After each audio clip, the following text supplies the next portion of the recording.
Oh, what's up sa inyo mga kabayan? Magandang araw sa inyo. Kamusta kayong lahat mga kabayan? Siyempre, meron na naman tayong pag-uusapan at maraming salamat mga kabayan sa mga bagong subscribers natin. No? Sa mga hindi pa, mag-subscribe na kayo mga kabayan at maging updated kayo sa ating video i-upload. Aba kahapon mga kabayan, ayos ang sagutan ni Banat Bay mga kabayan. Alam niyo kahapon nanonood tayo at talagang yung dalawa doon mga kabayan ay mainit. Mainit yung dalawa na yon sa mga sagutan nila kahapon. At saka isa na rin to si Auntie Claire, kumbaga kinaklaro niya yung sinasabi ni Banat Bay na attorney no case, no?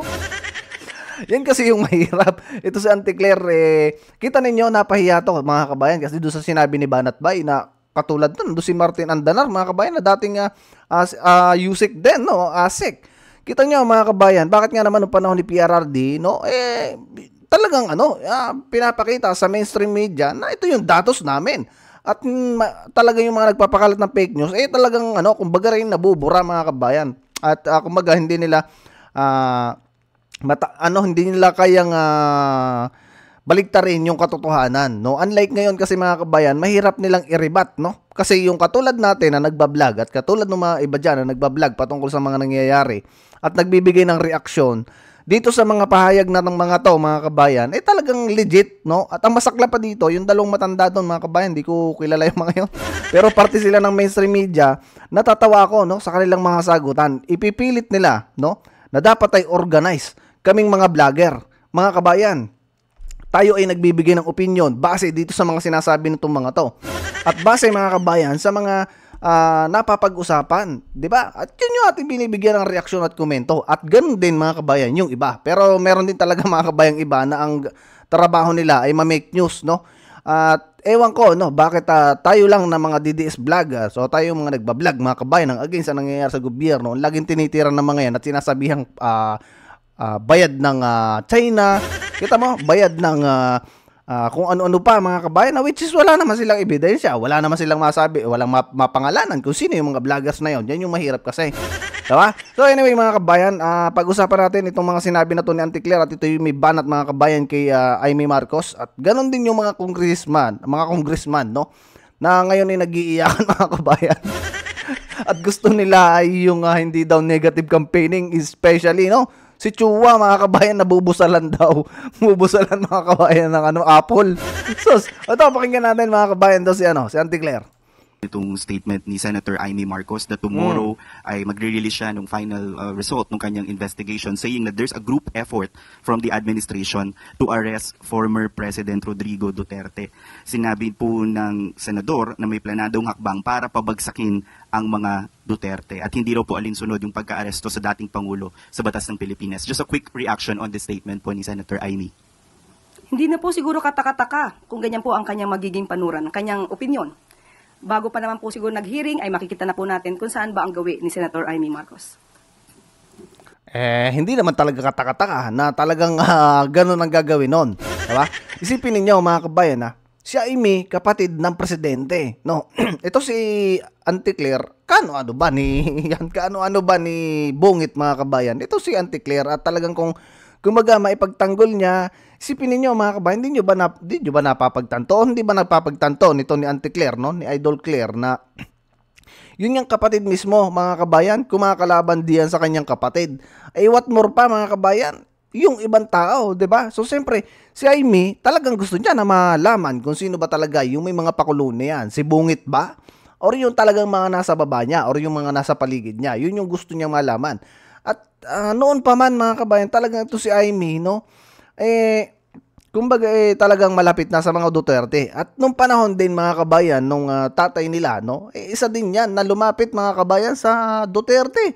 Katulad nung kinukwento nung kapatid na bunsong babae mga kabayan ni PRRD, di ba? Kinukwento noon, no, nung panahon daw ni Marcos Sr., ay humingi din daw ng tulong yan, no? Doon sa dating sa tatay ni PRRD na gobernador nung lungsod nila mga kabayan. So ibig sabihin, noon pa pala, no? Meron ng utang na loob talaga itong mga to. So yung pagtulong ni Amy mga kabayan, siguro paglingon lang din ang utang na loob kasi alam niyo naman sa ating kultura, no, na talagang laging tumatano ng utang na loob. Si Bungit lang mga kabayan ang wala. Diba? So ito is Auntie Claire, yung mga sagutan niya siyempre, Ayan, mga ganyan.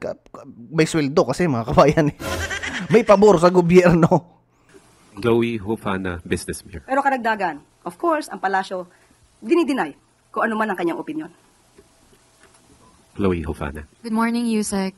Yusek, tomorrow the Trade Secretary and the Special Assistant to the President for Investment and Economic Affairs will be in Washington for their dialogues with the USTR. Ma'am, what will be our bargaining chip to close a favorable trade deal? I was able to talk to Secretary Go today, just this morning. Tambilin po niya ay hintayin na lang po natin kung ano po yung magiging outcome ng pakikipag-usap at pakikipagnegosasyon. At kapag ka po meron na po tayong report, bibigay po namin sa inyo yung update. Thank you, ma'am. Follow-up question na lang, ma'am. Are we optimistic to close a favorable trade deal? And ano po yung goal natin na reciprocal tariff since gusto po ni Trade Secretary ibaba yung 17%? Of course, mas gusto natin maging optimistic. Hindi tayo dapat maging pessimistic katulad ng iba. Tingnan na lang po muli natin at kung ano po yung magiging maganda para sa Pilipinas at of course, sa relasyon natin with the US, yun po yung aasamin natin. Pero bakit mga kabayan dun sa nakita natin parang inisnab, no? Ako pinansin lang, kumbaga, syempre, kortesiya, mga kabayan, presidente si Bungit, pero hindi yung tipo nga talagang nakipagsalamuhan ng matagal, mga kabayan. Tamang ano lang, bati at kamayan, ganun lang mga kabayan ang ginawa ni Trump, no? Kay Bungit. Aba, ay kita mo yun. Kahit kay Putin, mga kabayan, hindi man lang siya ininda, no? Kumbaga, talagang, kita mo si Bungit, ang ginawa ng mga kabayan, ay lumayo na lang, no? Nagpasimpleng hindi siya napansin. Siyempre, pagtatanggol yan, mga kabayan, ni Auntie Claire, no? Ano kayong pinakain ni Bungit dito kay Auntie Claire, no? At parang talagang grabe ipagtanggol niya atong kanyang, Ann amo. Soberano, Bombo Radio. Yusek, good morning. Nitong weekend, ma'am, nakita po kasi sa funeral ni Pope Francis na yan nagkaroon na, ng maiksing speaking. pag-uusap si Pangulong Marcos and US President Donald Trump. Pwede po bang ma-share sa amin kung ano po yung napag-usapan nilang dalawa sa maikling pag-uusap? Thank you. Kung kayo po ay nakita niyo po na sila ay saglit na nagkausap at nagkabatian, mapapakita po natin na yung mga sinabing inisnab ang Pangulo ay fake news.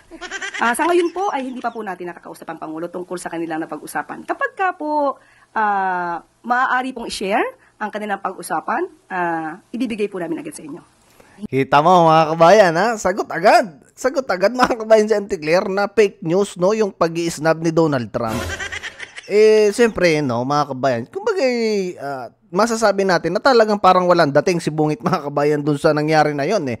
Kasi hindi man lang, yung mga katabi, mga kabayan, nakipagkwentuhan si Trump. Bakit dito kay Bungit? Hindi man lang, kumbaga binati lang, kinamayan lang, tapos.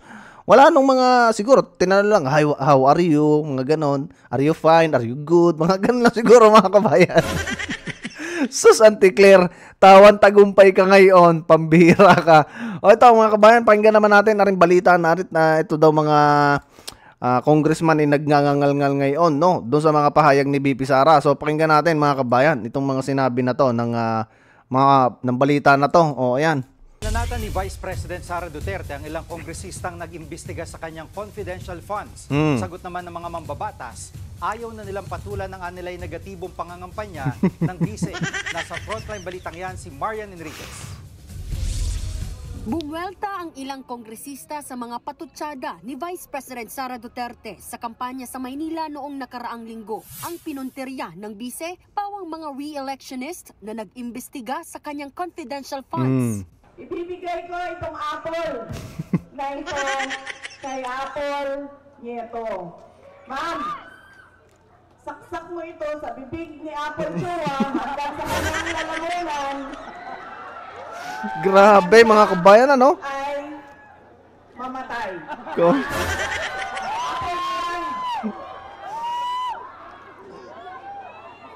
Ibigay mo kay Snow White Joel Chua.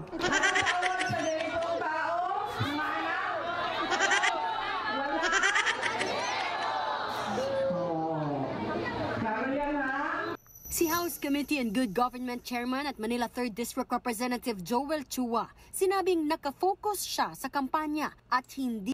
Ito yung mga pagkakamali, mga kabayan, itong mga to, no? Ito pa naman, mga kabayan, si Joel Chua, isa to sa judge, no? Or isa sa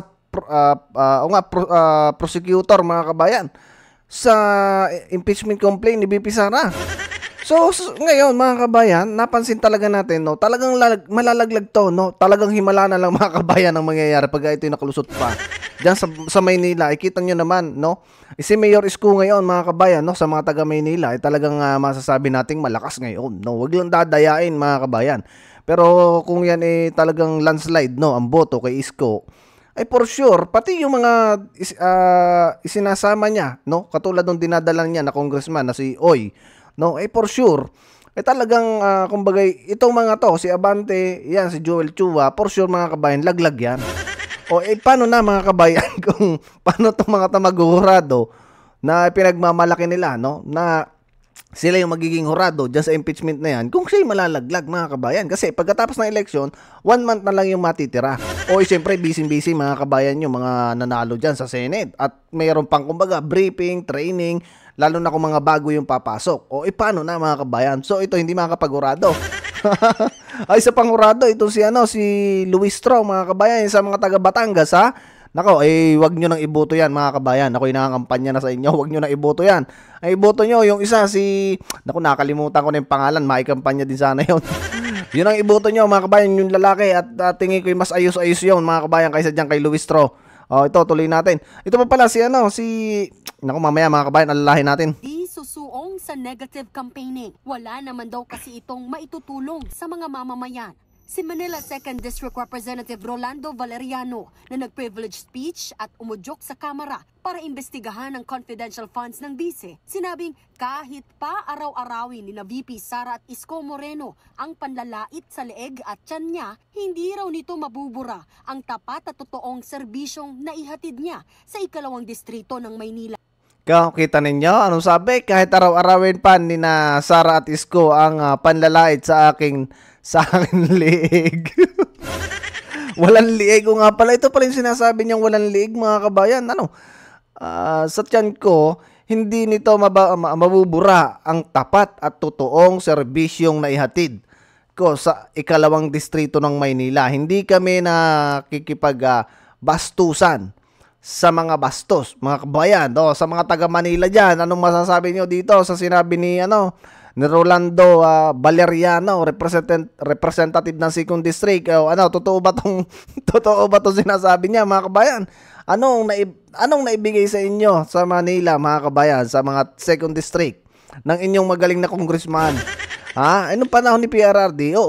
Masasabi natin, mga kabayan, na talaga itong mga nagtatrabaho. Nagtatrabaho, mga kabayan, kahit papano. Diba? Ay ngayon, ano bang tinatrabaho niya mga yan, mga kabayan? Meron bang naidulot sa inyong mabuti yan? Alam niyo, ito big time yan, mga kabayan. Ito si Rolando Valeriano. Big time to, mga kabayan. Sana all. Hindi raw siya nakikipagbastusan sa mga bastos. Wala pang pahayag si Manila 6th District Representative Benny Abante. Hirit naman ni ACT Teachers Party Representative Franz Castro sa bise. Stop being childish, no? Ito ba ay part ng kanyang revenge or paghihiganti ng pag-question, no, ng mga kongresista tungkol doon sa confidential funds. Totoo naman talaga no, na ginastos niya in 11 days yung 125 million na confidential funds. Isipin ninyo, mga kabayan, ipipilit nila dyan na bakit 11 days na ginastos, mga kabayan, yung confidential funds na yan. Alam niyo, late na kasi nilang binigayan, mga kabayan, at kailangan niyang magamit talaga yung pera na yon para hindi siya magka-problema, mga kabayan, sa pag-audit, no, ng COA. Talagang ito, mga to, mga kabayan, talagang ang utak, no? Naku, mga kabayan, wag nyo na ibubuto yung mga yan, Talagang masisiraan kayo ng ulo sa mga tao na yan. Diba? Ito lalo na si Castro, mga kabayan, tipo nung may investigasyon dyan sa fake news na yan. Kita nyo, tinaantok, mga kabayan, mukhang di nakatulog, matanda ko, ay mawalang galang na Castro, aba. Lalo pat ngayon, ano ba tinatakbo niya ni Castro?